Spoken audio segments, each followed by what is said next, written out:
Atenção porque vai começar a aula de língua portuguesa.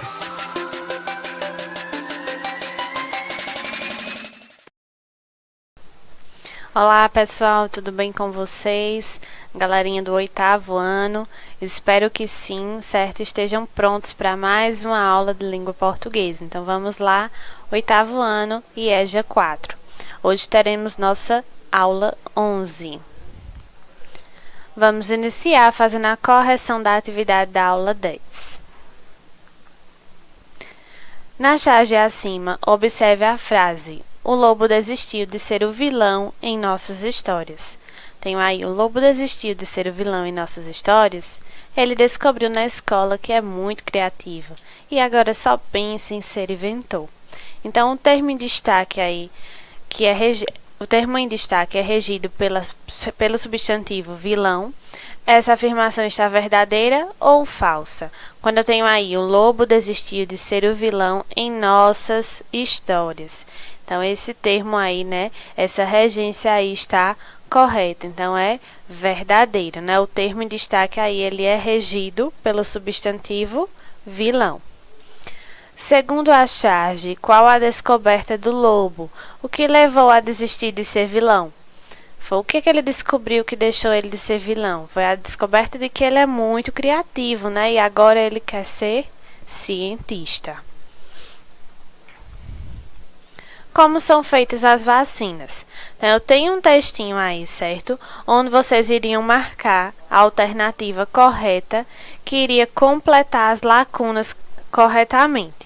Então, a alternativa aí seria a letra A, em, de e com. Então, esses termos aí vão completar corretamente esse textinho aí, como são feitas as vacinas. Quarta questão. Quem não entendeu, levante a mão. A Manolito levanta a mão. O que você não entendeu, Manolito? Nada, desde março até agora. Destaque o humor presente na tirinha acima. O que foi que ocorreu aí na tirinha que tornou-a um pouco engraçada, né?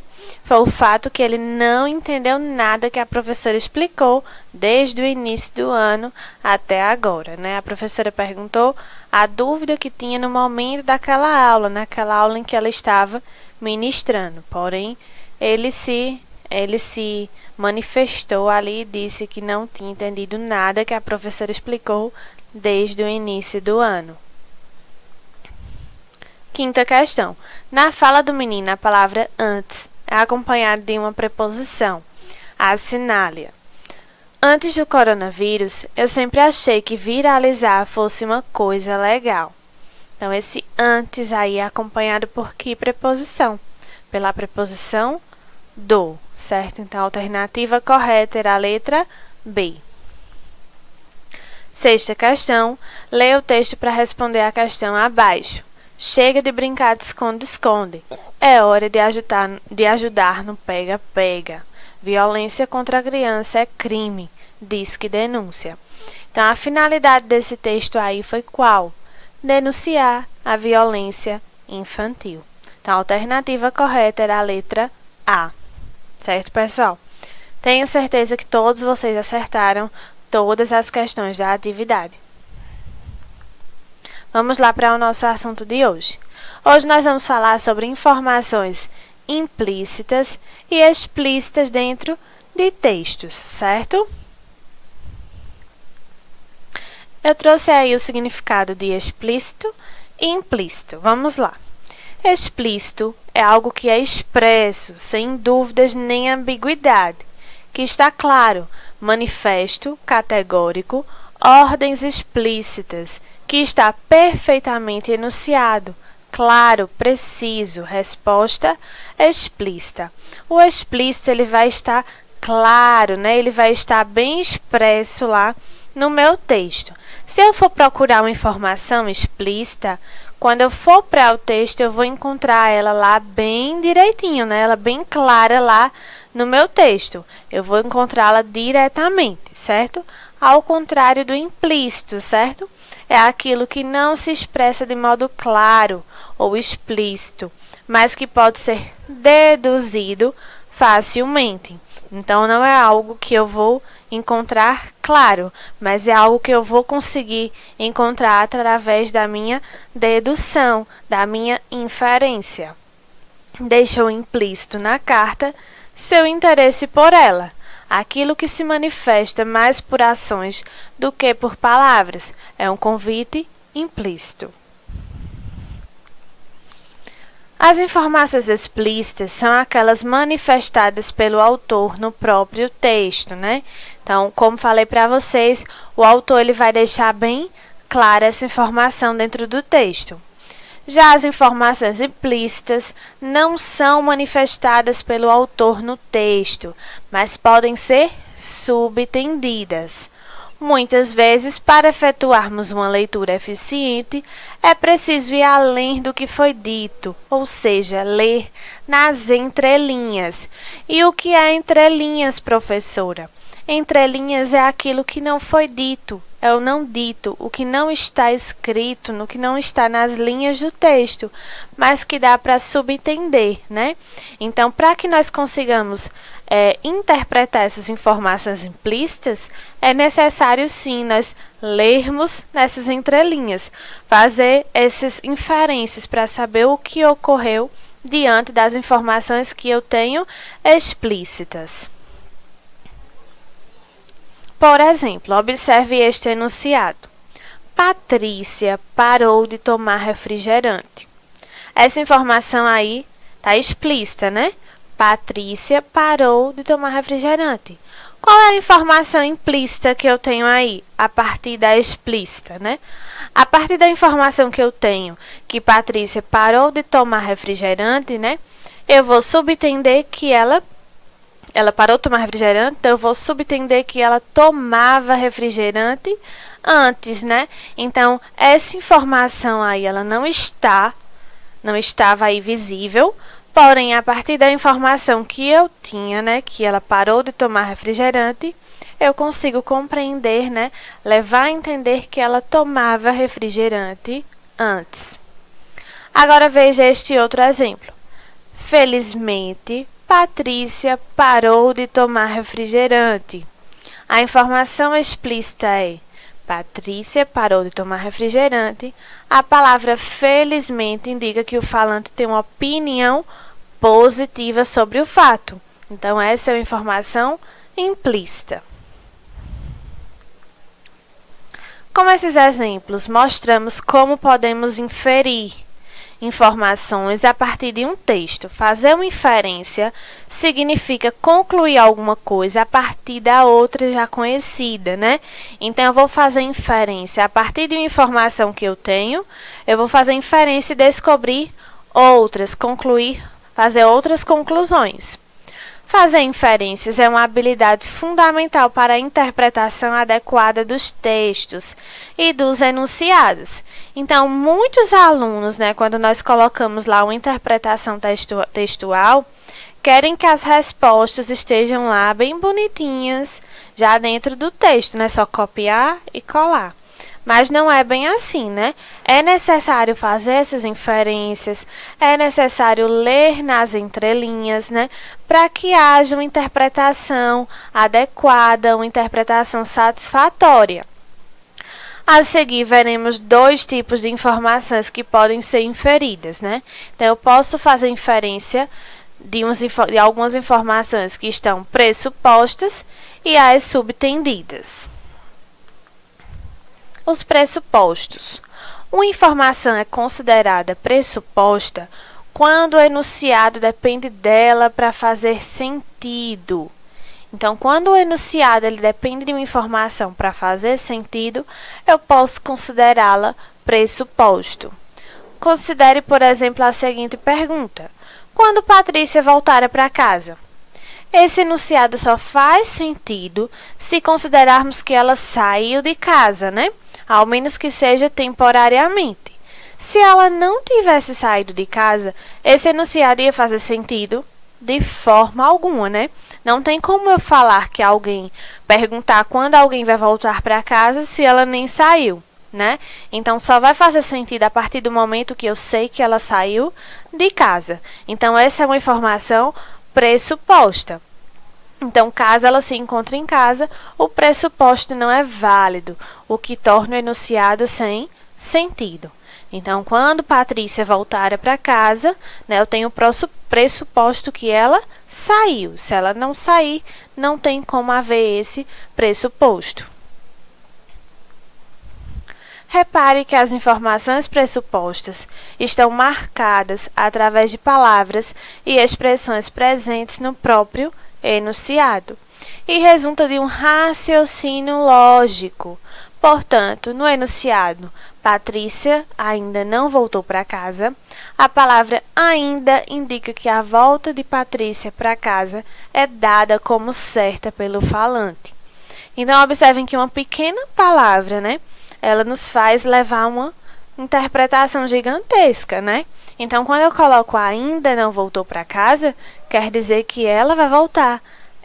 Há uma certeza de que ela vai voltar, porém ainda não voltou, certo? Então, é necessário se atentar a todas essas partes do texto, a todas essas palavrinhas que estão presentes aí. Exemplos de pressupostos. Francisco parou de beber. Eu coloquei aí Flávio bebia antes, mas é Francisco, viu, pessoal? Foi porque aí na hora que eu fui digitar eu copiei errado. Francisco parou de beber, então o pressuposto que eu tenho aí é que Francisco bebia antes, né? Então, se ele parou de beber, é porque ele bebia antes. Então, eu tenho aí um pressuposto. Embora tenha chovido, esse final de semana foi agradável. Então, eu tenho aí o pressuposto de quando chove o dia não é agradável aí nessa fala, certo?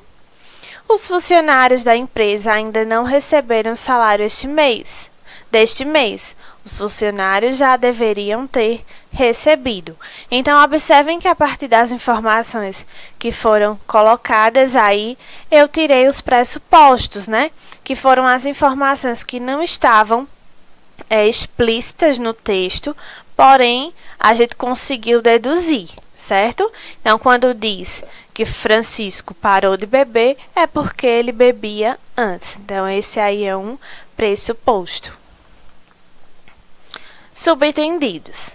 Ao contrário das informações pressupostas, as informações subentendidas não são marcadas no próprio enunciado, são apenas sugeridas, né? As informações subentendidas, elas são consideradas como insinuações, certo?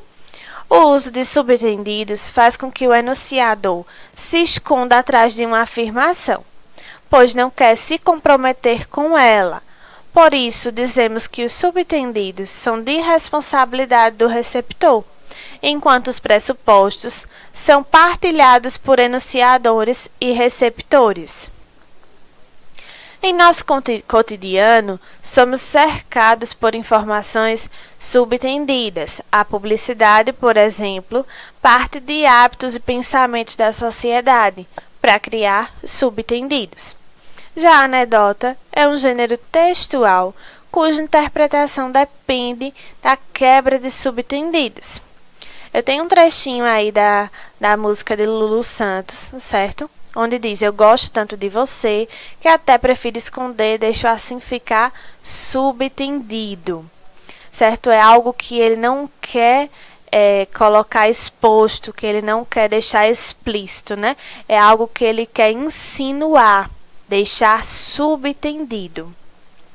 Os subentendidos são ideias insinuadas no texto, elas não estão escritas. Precisamos entender o contexto, o tão famoso ler nas entrelinhas. Então, é como eu falei para vocês, ela não está explícita, ela não está escrita no texto, né? Mas nós iremos entender a partir do contexto, né? E do ler nas entrelinhas, que é o que não está dito.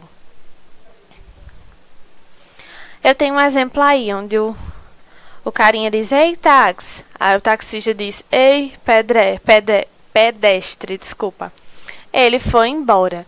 Então, nesse caso aí, Vocês acham que houve essa subtensão, ficou subtendido o que ele queria? Não, né? Quando diz ei táxi, né, o taxista já diz, é alguém que quer pegar um táxi. Nesse caso aí não ficou subtendido, né? Ele pensou que ele estava apenas cumprimentando. E então ele foi embora. Então vejam aí como não ficou bem subtendido nesse contexto. As pessoas esperam que o ano que está começando seja melhor que o anterior. Aposto que o ano que está começando, espero que as pessoas é que sejam melhores. Então, observem aí nessa tirinha de Mafalda, né? Quando ela diz que as pessoas esperam que o ano que está começando seja melhor que o anterior, subtende-se que o ano que passou não foi um ano bom, né? Então, vejam aí que o não dito no texto, né, ele está implícito aí, né? Eu tenho inferência, né? A partir do dito eu consigo tirar outras conclusões, né? Quando ela diz que espera que o ano que está começando seja melhor que o anterior, é porque ela quer dizer que o que passou não foi tão bom assim. Vamos lá ver algumas questões referentes ao explícito e ao implícito nesses textos. Como opera a máfia que transformou o Brasil num dos campeões da fraude de medicamentos? É um dos piores crimes que se podem cometer. As vítimas são homens, mulheres e crianças doentes, presas fáceis, capturadas na esperança de recuperar a saúde perdida. A máfia dos medicamentos falsos é mais cruel do que as quadrilhas de narcotraficantes. Quando alguém decide cheirar cocaína, tem absoluta consciência do que coloca no corpo adentro. Às vítimas dos que falsificam remédios não é dada a oportunidade de escolha. Para o doente, o remédio é compulsório. Ou ele toma o que o médico lhe receitou, ou passará a correr risco de piorar ou até morrer. Nunca como hoje os brasileiros entraram numa farmácia com tanta reserva. Então, eu tenho aí um texto, certo? De Karina Pastori, O Paraíso dos Remédios Falsificados. Segundo a autora, um dos piores crimes que se podem cometer é... Nesse caso aí, eu tenho informação explícita, certo? Nessa pergunta aí, eu vou realmente voltar ao texto e encontrar essa resposta lá. Eu tenho informação clara, bem visível no texto. Então, quando ela pergunta, um dos crimes que se podem cometer é, nesse caso aí, a falsificação dos remédios, que ficou bem clara no texto. Então, eu tenho informação explícita. Então, a alternativa correta seria a letra B. O drama das paixões platônicas na adolescência. Bruno foi aprovado por 3 dos sentidos de Camila: visão, olfato e audição. Por isso, ela precisa conquistá-lo de qualquer maneira. Matriculada na 8ª série, a garota está determinada a ganhar o gato do 3º ano do ensino médio. E, para isso, conta com os conselhos de Tati, um especialista na arte da azaração. A tarefa não é simples, pois o moço só tem olhos para Lúcia, justo a maior crânio da escola. E agora, o que fazer? Camila entra em dieta espartana e segue as leis da conquista elaboradas pela amiga.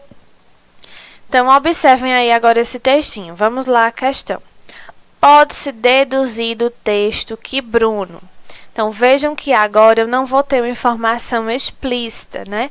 Eu vou ter uma informação implícita. Quando ele diz aí deduzir, né? Eu vou ter uma dedução, uma inferência. Então, a partir das informações que eu obtive no meu texto, eu vou deduzir que Bruno, ele é o quê? Ele chama a atenção das meninas, ele é mestre na arte de conquistar, ele pode ser conquistado facilmente ou ele tem muitos dotes intelectuais, né? Então, a partir do texto, eu deduzi que ele chama a atenção das meninas. Então, eu tenho aí a alternativa correta, a letra A. Então, nesse caso aí, eu tenho informação implícita, certo? Que é aquela que não está clara no texto, mas a partir das informações que eu tenho, eu vou deduzir e chegar até ela. Então, essas são as referências da nossa aula de hoje. Espero que vocês tenham compreendido bem direitinho, tenham gostado da aula. Muito obrigada pela atenção. Encerro com essa frase aí: basta acreditar que dias melhores virão. Nós estamos passando por momentos bastante difíceis, Essa pandemia aí que cada vez mais está se agravando.